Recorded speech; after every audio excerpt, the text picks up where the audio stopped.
Hey everyone, I'm Tim Irwin from Wait But Why. I'm really excited to answer your questions at the Holstein Campfire Chat. If you have read a Wait But Why article that has changed the way you think about something. Awesome. November 12th, 1981, and the birth of Tim Irwin. And July 13th, 2014, the birth of Wait But Why. A lot of stuff happened. If there was a superlative, like most likely to or best something, is there something that... I won a superlative. It was most likely to argue his way out of anything. Shocking. I chose government because they make you choose freshman year.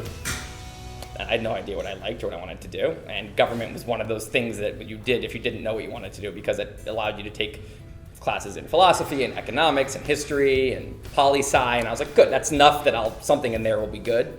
Looking back, I definitely should have majored in astronomy or music or something I was passionate about, and definitely not government, but I learned some things, so. But what I find so funny is that, how many of you did not know that he was on The Apprentice? Yeah. I went on The Apprentice at the age of 24. I was the youngest person on the show that season. I was also on one of those seasons later that no one watched, which was, in retrospect, not a bad thing. The experience itself was actually pretty exhilarating and fun. It's weird being on a reality show, very, very weird. And it's mortifying watching it, whether you look good on it or not. With your friends watching it, and it's just a horrible experience. But I don't know, it was fun. Well, now I feel like we need another reality show like the dueling Tim Irwins, especially since you're both musicians, right? Like it could be like a Wait But Why is starting to get back there and competing with him on the top page of Google. I was shocked. I actually didn't realize until today that there is really like Wait But Why 1.0, which is that Underneath the Turban. Thank you, Underneath the Turban, which it took me, I was like, why is it called Underneath the Tim Irwin? Oh my gosh, okay, got it, brilliant. So that was just born out of your own, you just wanted to do it for fun, side project, and then how did that turn into the Wait But Why that we know? I started blogging in the first place, like when I was maybe 23, because it was not the thing I was supposed to be doing. So, I started doing music in high school, in college, because I was supposed to be doing classes then. And then when I was like, well, okay, fine. After college, I want to do the thing that I clearly like doing.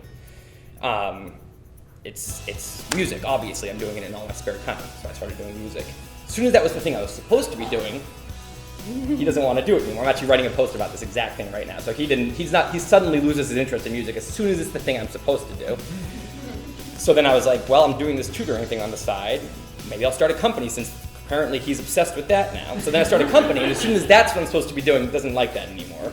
Now all he wants to do is this new blogging thing. So I started blogging as a procrastination tool, basically. I was always scared because I have no artistic talent. If you say draw an elephant, if you say draw a human face, it's gonna look like a second grader attempt to do it. And so I never considered that a possibility, but I realized when I started doing this that being bad at drawing is funny for everyone else. So being bad is not a bad thing. That's when I got more encouraged and decided to, it was a whole new tool to get an idea across. Yes, go for it.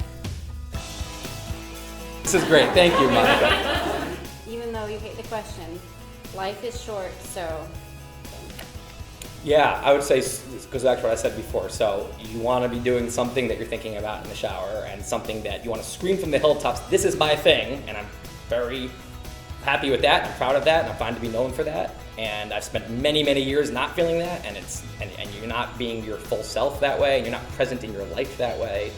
And it's worth the search until you find it, to be in that situation where you feel like, yep, I'll do this for 20 years, happily, I found my thing, I can now be present, and that's when your brain turns on to hypergear, because you give your brain permission to spend all of its energy thinking about the thing you're doing, which is when you actually maximize your talents, versus when your brain's spending, you tell your brain, no, think about what I should be doing, this isn't the solution, we have to figure it out.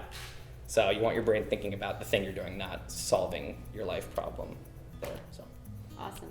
Well, thank you. Can we get a big round